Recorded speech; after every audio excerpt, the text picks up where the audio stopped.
Hey guys, good evening, नमस्कार, सुसंध्या। कैसे आप सब लोग। तो सीए फाउंडेशन की जो हमारी प्रैक्टिस क्वेश्चन की सीरीज चल रही है उसमें कल हम लोग बात कर चुके हैं इनैमनिटी एंड गारंटी पर, और आज की हमारी जो बात है वो है बिलमेंट और प्लेज पर। चलिए तो फटाफट से हम लोग स्टार्ट कर देते हैं कि भाई बिलमेंट और प्लेज में क्या कुछ क्वेश्चंस बहुत बढ़िया हो सकते हैं। तो फर्स्ट क्वेश्चन कहता है, Ramesh hires a carriage of Suresh and agree to pay ₹15,000 as higher charges. Carriage जो है वो अनसेफ है, दो सुरेश इज अनअवेयर, उसको इस बारे में पता नहीं है। रमेश इंजर होता है and claim compensation for injury suffer to him.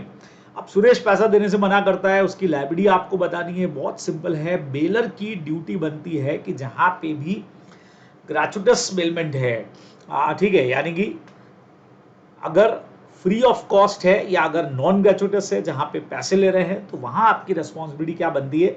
अगर गुड्स में डिफेक्ट है तो आपको बताने पड़ेंगे अगर आप अवेयर हैं, बराबर। अच्छा, अनअवेयर है और फ्री ऑफ कॉस्ट है तो उस केस में रेस्पॉन्सिबिलिटी नहीं बनती है, अदरवाइज रेस्पॉन्सिबिलिटी आपकी बनती है अगर पैसा ले रहे हैं तो problem ask in the question is based on the provision of Indian contract 150 में दे रखा है। द सेक्शन प्रोवाइड दैट अगर आप गुड्स बेल करते हैं हायर पर, यानी कि पैसा चार्ज कर रहे हैं, तो बेलर रिस्पॉन्सिबल रहेगा डैमेजेस के लिए, वेदर ही वाज अवेयर और नॉट। ये अपने को ध्यान में रखना है, बहुत सीधा सीधा सा है। नॉन ग्रेचुटस ट्रांजैक्शन है, नॉट फ्री वाला है, तो आपकी रिस्पॉन्सिबिलिटी बनेगी और इसी लिए इंजरी के लिए वो रिस्पॉन्सिबल होने वाला है, ये अपने को ध्यान में रखना चाहिए। बहुत सिंपल 150 का हमारा क्वेश्चन।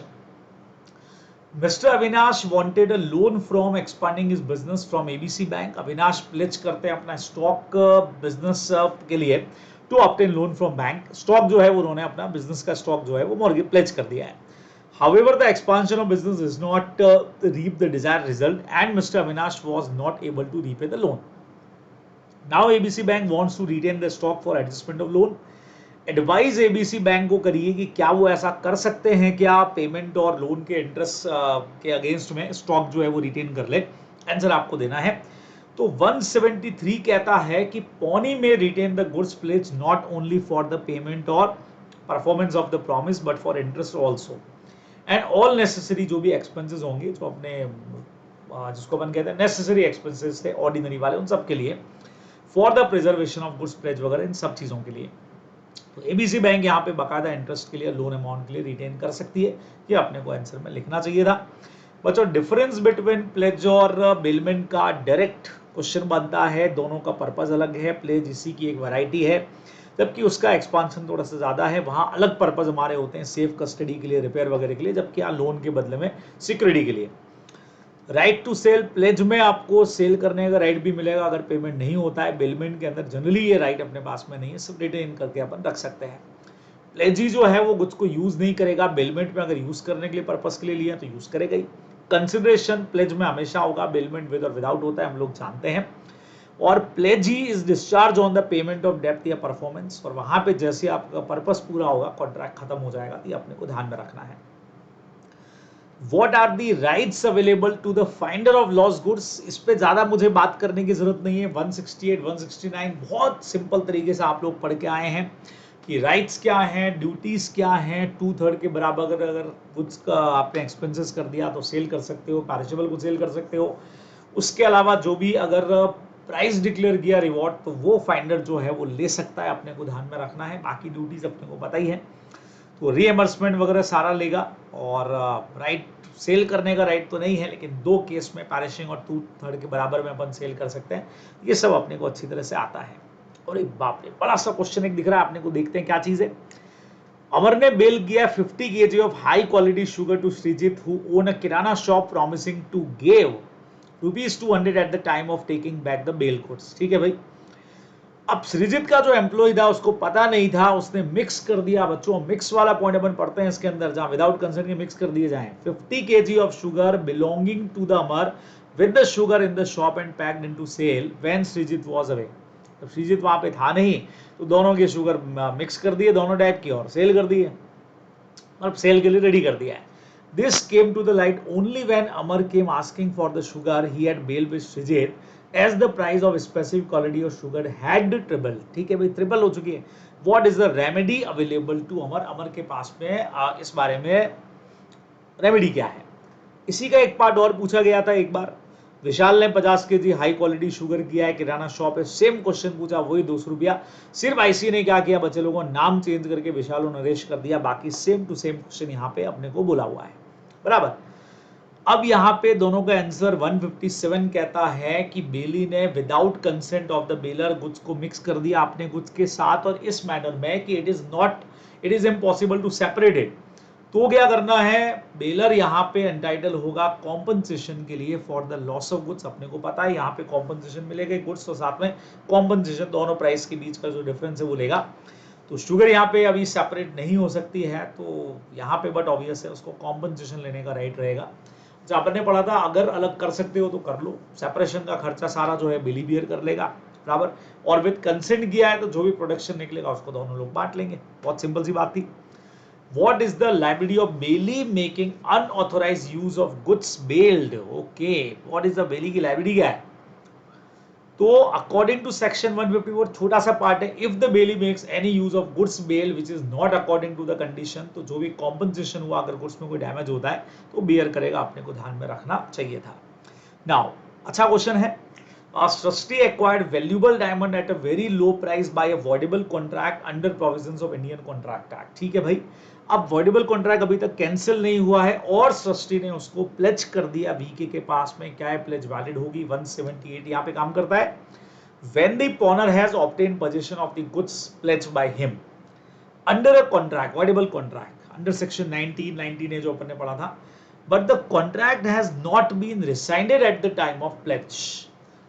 पौनी जो भी यहाँ पे होगा उसको गुड टाइटल गुड्स पे मिलेंगे, वो रिटेन करके रख सकता है provided he acted in good faith और उसको पॉनर के डिफेक्टिव टाइटल के बारे में पता नहीं हो। 178 ए सीधा सीधा इसके लिए दे रखा है, तो ये प्लेज एब्सोल्युटली वैलिड होगा, अपने को ध्यान में रखना चाहिए। Now whether a pawnee has right to retain the goods, yes pawnee के पास में बड़ा राइट है कि वो गुड्स को रिटेन करके रखेगा। अभी ऊपर सेम क्वेश्चन आया था पेमेंट ऑफ डेब्ट के लिए, प्रैक्टिकल क्वेश्चन अपन ने देखा था इंटरेस्ट वाला, परफॉर्मेंस ऑफ द प्रॉमिस के लिए, इंटरेस्ट के लिए और एक्सपेंसेस के लिए अपने को ध्यान में रखना था। चलिए जी, फिर एक प्रैक्टिकल टाइप का बढ़िया क्वेश्चन है। Mister Stephen owns a chicken farm near Gurgaon, chicken farm है उनका, where he breed them and sell egg and live chicken to retail shop of Gurgaon, बेचता है। एक फ्लेमिंग एक बंदा और है जिसका भी गुड़गांव के पास ही एक अपना फार्म है, डूइंग सेम बिजनेस। फ्लेमिंग जो है had go to back his native place in Australia, जाना चाह रहा है 1 ईयर के लिए। He needed money for travel, so he had pledged his firm, जो पूरा उसका फार्म था उसने वो क्या कर दिया, स्टीफन को दे दिया फॉर 1 ईयर, बेलमेंट की तरह से हो गया, and receive a deposit of ₹25 lakh inventory, 25 lakh उससे लेकर के निकल गया।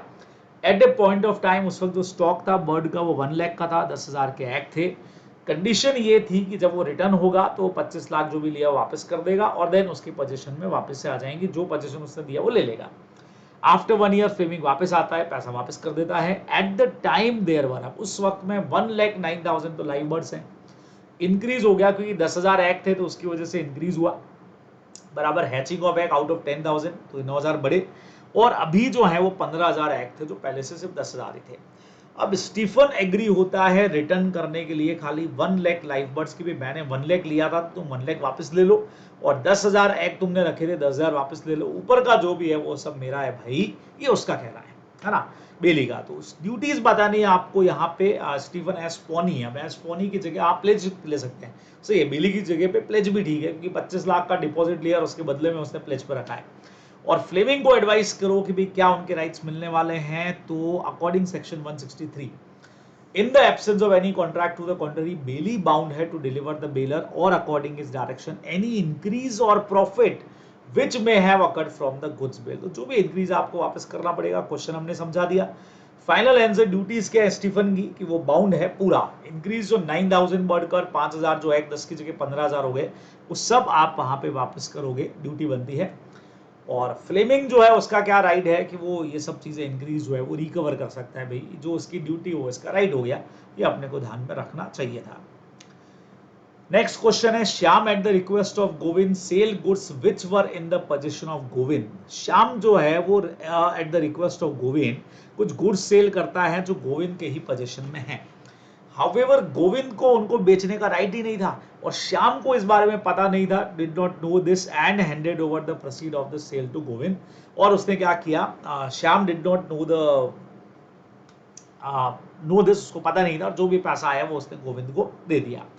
आफ्टरवर्ड जो मनोहर है, जो गुड्स का ट्रू ओनर था, उसने श्याम पर केस कर दिया कि भाई तूने मेरे गुड्स किसी और को कैसे बेचे, और क्या करता है, recover the value of the goods, पैसा वसूल कर लेता है उससे।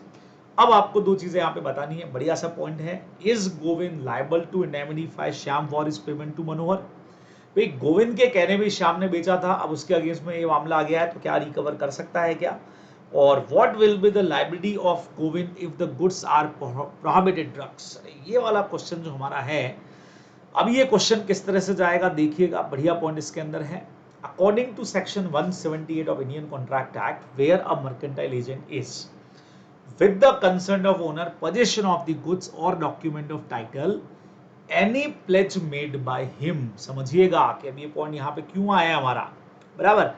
तो अगर प्लेज करता है या made by him when acting in the ordinary course of business of mercantile agent shall be valid as he were expressly authorised by the owner of the goods to make the same, provided that the pawnee act in good faith, और उसको इस बारे में कुछ पता नहीं था कि अथॉरिटी वगैरह नहीं है। तो ये सब पॉइंट्स अपन ने यहाँ पे पढ़ा हुआ है, बराबर। तो सर ये तो प्लेज का पॉइंट था, यहाँ पे सेल कर दिए। सेम पॉइंट हमारा जा रहा है, the position of the goods must be with the concern of owner, उसके पास में था। अपन सोगा में भी ऐसा क्वेश्चन पढ़ते हैं, मर्केंटाइल एजेंट वाला ध्यान रखिएगा, अलग चीज है। अगर पोजीशन ऑब्टेन डिसऑनेस्ट ट्रिक से लिया है तो valid pledge can not be affected, उससे फर्क पड़ने वाला नहीं है। Pledges should have no notice of the defect of title, अपने को पता ही है, और अगर उसको पता होता तो वैलिड नहीं होता। अब श्याम को गोविंद के डिफेक्टिव टाइटल का पता नहीं था, उसने ऑर्डिनरी कोर्स ऑफ बिजनेस में एज एजेंट काम किया है, और गोविंद को ओनर मान करके जेन्युइनली काम किया, ठीक है, and genuinely hand over the proceed to sale to him, therefore the said transaction is valid. Principal का अगर इनवैलिड है तो इसका इनवैलिड है ही है, और उस केस में गोविंद यहाँ पे क्या करेगा, श्याम को इंडेमनिफाई करेगा, अपने को ध्यान में रखना चाहिए। And Govind shall not be able to indemnify, अगर ये प्रोहिबिटेड ड्रग्स होते, पब्लिक पॉलिसी के अगेंस्ट में होते, तो फिर इन सब की जरूरत अपने को नहीं होती। ये अपने को यहाँ पे मेनली ध्यान में रखना चाहिए था, बराबर। बहुत सीधा सा पॉइंट हमारे पास में यहाँ पे आ जाएगा, बढ़िया पॉइंट में से एक है, ध्यान रखेंगे आप लोग। अब ये वाला क्वेश्चन जो है वो एजेंसी वाले क्वेश्चन से भी हमारा चला जाता है ये क्वेश्चन। इनएमिनिटी का पॉइंट अपन वहां पे ही पढ़ते हैं, वैसे तो इनएमिनिफाई आते हमको लगता है इनएमिनिटी का है, लेकिन एजेंसी के अंदर भी सेम कंसेप्ट आप लोग पढ़ते हो, सेक्शन भी वैसे ही लगा हुआ है अपन ने, जहाँ पे सीधा सीधा सा कंसेप्ट है कि अगर कोई भी डायरेक्शन प्रिंसिपल ने दिया, एजेंट को नुकसान हुआ है, तो एजेंट रिकवर करेगा, इनएमिनिटी लेगा, लेकिन इलीगल काम के लिए रिस्पॉन्सिबिलिटी नहीं होती, अपने को पता है। नेक्स्ट क्वेश्चन अपना वही है मिक्सिंग वाला। Mister Truth deposited 100 bag of groundnut in the favour of mister False for safe keeping. Mister False ने मिक्स कर दिए groundnut bags with the other groundnut bags in the factory with the consent of the Truth and consume it to produce edible oil. अब पहला number, क्या mister truth यहाँ पे entitle है क्या अपना शेयर लेने के लिए? बिल्कुल है, विद द कंसेंट हुआ है तो अपना शेयर लोगे। What will the consequences अगर groundnut bags और mixed without the consent of truth? क्या बात है, तो अगर अलग कर सकते होते तो कर दो, नहीं तो फिर damages। तो पहला पॉइंट यहाँ पे हमने से पूछ लिया, दिस पार्ट ऑफ क्वेश्चन हमने समझा दिया। Second part, according to 155, if the bailee mixes the goods bailed with his own goods with the consent of bailor, तो जो भी मिक्सचर निकलेगा उसमें अपना प्रोपोर्शन वो लोग ले लेंगे, तो उस बेस के ऊपर बिल्कुल अपना शेयर क्लेम कर सकता है। सेकेंड वाला पार्ट कहता है विदाउट द कंसेंट हुआ है, और अगर आप सेपरेट कर सकते हो तब तो सेपरेट कर दो, खर्चा सारा बेली बियर करेगा, और सेपरेट नहीं कर सकते हो तो उस केस में तो लॉसेस का कॉम्पनसेशन होगा। अब गुड्स मिक्स कर दिए बिना कंसेंट के, अगर mixture can be separated then mister False will bear the expenses of separation and damages arising from the mixture. अब यहाँ पे चूंकि उन्होंने मिक्सचर से प्रोड्यूस कर दिया है, ऑयल अगर प्रोड्यूस कर दिया तो भैया आप तो ऑयल तो सेपरेट होगा नहीं, इसीलिए यहाँ पे कॉम्पनसेशन आप रिकवर कर सकते हो, जैसा अपन ने पढ़ा भी था, ये अपने को ध्यान में रखना है। नेक्स्ट क्वेश्चन पे आते हैं। अब नेक्स्ट क्वेश्चन जो है वो बच्चों मेरे हिसाब से ये क्वेश्चन यहाँ पे हमारा आ गया है, इंडेमिटी और गारंटी वाला क्वेश्चन आ गया। चलिए कोई बात नहीं, क्या फर्क पड़ रहा है, हमने कल वो भी कर लिया था और अपने कोर्स में तो सारा कुछ है ही है, तो वो ले लेते हैं यहाँ पे, क्योंकि 128 का क्वेश्चन है। Mr. Salil purchased furniture 1 lakh from Mr. Pooran on credit. Mr. Raman entered into contract with Mr. Pooran on the guarantee of the payment of Mr. Salil. ठीक है भाई, सलिल परचेस कर रहा है पूरम से और रमन ने गारंटी दिया है। ड्यू डेट के ऊपर Salil could not make the payment due to his financial crisis. Mister Puran filed the suit against Raman for payment. Meanwhile father of mister Salil जो है वो 20,000 पूरन को पे कर देते हैं on behalf of his son. 20,000 रुपए पे हो चुके हैं क्रेडिटर को। रमन जो है उसको इस बारे में पता ही नहीं था कि भाई पेमेंट 20,000 का हो चुका है, उसने 1 लाख रुपया पूरा पे कर दिया to mister Puran as surety. Afterward Raman को इस फैक्ट का पता लगता है और वो पूरन को कहता है भाई तुझे तो मैंने लाख रुपया पूरा दे दिया, 20,000 मेरा वापस कर। पूरन डिनाई करता है ये कह करके कि only mister Salil who can claim the amount of 20,000, कि भाई तुम कौन होते हो, जिसने दिए वही वापस ले सकता है 20,000, तुम क्यों लोगे। With reference to Indian contract act आपको बताना है कि 20,000 का सारा क्या होने वाला है, श्योरिटी क्या 20,000 पे क्लेम कर सकता है क्या। तो 128 क्या कहता है, लायबिलिटी ऑफ श्योरिटी हमेशा को एक्सटेंसिव रहती है डेटर के साथ में, unless it is otherwise provided by the contract। मतलब surety liable for all those amount जिसके लिए प्रिंसिपल डेटर लायबल है। अब हमने क्वेश्चन समझाया। The liability of mister Raman is coextensive with that of Salil debtor. अगर फादर ने 20,000 का पेमेंट कर दिया तो सलील के सर पे 80,000 ही बचा है, तो रमन भी 80,000 के लिए लायबल होगा टू मिस्टर पूरन। और अगर रमन ने पूरा पैसा दे दिया है without knowledge of the fact तो 20,000 रुपया वो वापस ले सकता है, ये अपने को ध्यान में रखना चाहिए। तो 20,000 यहाँ पे आप ले पाओगे, अपन ध्यान रखें। अब कई लोगों को यहाँ पे ये भी लगा कि सर वो जो सबरोगेशन वाला पॉइंट था at the place of creditor आ गया और वो रिकवर कर ले, नहीं, ये पॉइंट उसमें ज्यादा बेटर नहीं बैठेगा। वो तब आता है जब आपको जो सिक्योरिटीज रखी है उनको लेने का राइट होता है। यहाँ पे 20,000 सीधा कम होगा, एक्स्ट्रा पे हुआ है तो हम रिकवर करने वाले हैं। चलिए जी, एक लास्ट क्वेश्चन हमारे पास में आता है, उस पर भी बात कर लेते हैं। It is the owner of the goods or any person authorized by him in that behalf who can pledge the goods। सही है। But in order to facilitate mercantile transaction, the law has recognized certain exceptions law ने बनाए। Do you think bona fide pledge can be made by non-owner? क्या pledge कर सकता है क्या? अगर हाँ, मतलब आंसर तो हाँ ही है, तो आपको circumstances बतानी है। तो अब देखिएगा यहाँ पे pledge by non-owners की जो बात हो रही है, बढ़िया क्वेश्चन में से एक है। Ordinarily it is the only owner, ये तो अपन ने एज इट इज पूरा पैराग्राफ वापस लिखा। अब वो सिचुएशन जहां पे अदर देन ओनर गुड्स को प्लेज कर रहा है, तो पहला मर्केंटाइल एजेंट 178 में हमको पता ही है, इसलिए अपन ने ऊपर जो आंसर दिया ये भी 178 के बेस पे बनाया। एजेंट के क्वेश्चन पे बात की थी अपन ने, लेकिन एजेंट के साथ में चूंकि 178 वाली बात आ गई, प्लेज वाली बात आ गई, तो ध्यान में रखनी थी। सेकंड आया pledge by a person in position under avoidable contract. वो खुद ओनर नहीं है लेकिन गुड्स को आगे प्लेज पे रख सकता है, वैलिड प्लेज होगा, तो ये सेक्शन भी आपको 178 ए यहाँ पे देना पड़ेगा। तीसरा एक 179 आपने पढ़ा है, जहां लिमिटेड इंटरेस्ट हमारे पास में है, where a person pledge goods in which he has only limited interest, absolute owner goods का नहीं है, तो भी आप जानते हो अपना वाला पार्ट जो है एक्सटेंड ऑफ इंटरेस्ट वो प्लेज पे रख सकता है। को ओनर में से अगर कोई एक ओनर है तो भी वैलिड प्लेज अगर वो रख दे जिसके पोजीशन में गुड्स थे तो वैलिड है। सोगा में भी हम सेम ऐसे ही पॉइंट पढ़ते हैं। और प्लेज बाय सेलर और बायर, सेल करने के बाद सेलर के पास गुड्स रह गए, या बाय में ओनरशिप से पहले आपके पास गुड्स है और आप प्लेज करते हो अप्रूवल बेसिस पे भी अपन ने पढ़ा था, तो वैलिड मानी जाएगी। इन उस position the goods have been left after sale, या बायर जिसके पास गुड्स पड़े हैं with the consent of seller obtain position of goods before sale. Approval basis में आपने पढ़ा हुआ है सेक्शन 24 अपन पढ़ते हैं वहां पे, बराबर सेल ऑन अप्रूवल बेसिस के ऊपर। तो अप्रूवल बेसिस पे अगर आपने गुड्स को देके रखा हुआ है तो हमारा सीधा सीधा कंसेप्ट क्या कहता है, अगर ओनरशिप आने से पहले आपने किसी को प्लेज कर दिया तो इमीडिएट ओनरशिप आ जाएगी, मतलब आपको आगे प्लेज करने का राइट है और प्लेज वैलिड मानी जाएगी। हमने खूब ऐसे क्वेश्चंस किए हैं, तो यहाँ पे भी प्लेज वैलिड है। उसी तरह से सेलर, दो लोगों को सेल कर दिया है तो आप जानते हो बाद वाले को ओनरशिप मिलेगी, तो वैसे ही सेलर ने बाद वाले को पहले बेच दिया था, गुड्स उसके पोजीशन में थे और अब किसी के पास प्लेज पर रख दिया तो प्लेज वैलिड मानी जाएगी। तो ये वो 5 कंडीशन है जहां पर आप ओनर नहीं भी है लेकिन आप गुड्स को प्लेज कर सकते हैं। चैप्टर के एकदम आखिर में आपको पॉइंट दिया हुआ है, तो ये आपने को ध्यान में रखना चाहिए, बढ़िया सा पॉइंट है। तो यहाँ आकर के हमारा सारा पार्ट जो है वो खत्म हो जाएगा बराबर से, बढ़िया तरीके से। तो ये 178 वाला ये क्वेश्चन बहुत जबरदस्त है और दिसंबर 21 में आ रखा है। क्वेश्चन पूरा पढ़ते ही आंसर आपने देखा तो बहुत कुछ लग रहा था कि सर ये तो एजेंसी का क्वेश्चन जाना चाहिए, और इस क्वेश्चन में प्लेज की हालांकि कहीं पर बात नहीं है। थोड़ा सा प्रॉब्लम इस क्वेश्चन में है कि प्लेज की कहीं बात पूरे क्वेश्चन में नहीं थी, बट आईसीए ने इसका पूरा जो आंसर एजेंसी बेस पे है तो इन्होंने पूरा इसको प्लेज पे बनाया कि अगर एजेंट प्लेज रख दे तो उसका क्या होने वाला है, ये अपने को थोड़ा सा ध्यान में रखना पड़ेगा। चलिए जी, तो यहाँ आकर के हमारा ये वाला कंसेप्ट भी खत्म हो जाएगा, तो बढ़िया तरीके से तैयार करिएगा। जल्द ही नेगोशिएबल इंस्ट्रूमेंट के क्वेश्चंस के साथ आपसे मुलाकात होगी और उसके बाद रिवीजन सीरीज आती रहेगी। सारे चैप्टर्स को हम लोग एक बार फटाफट से शॉर्ट नोट्स के थ्रू रिवाइज भी करने वाले हैं। इतना आप कर लीजिए बढ़िया तैयारी के साथ। All the best.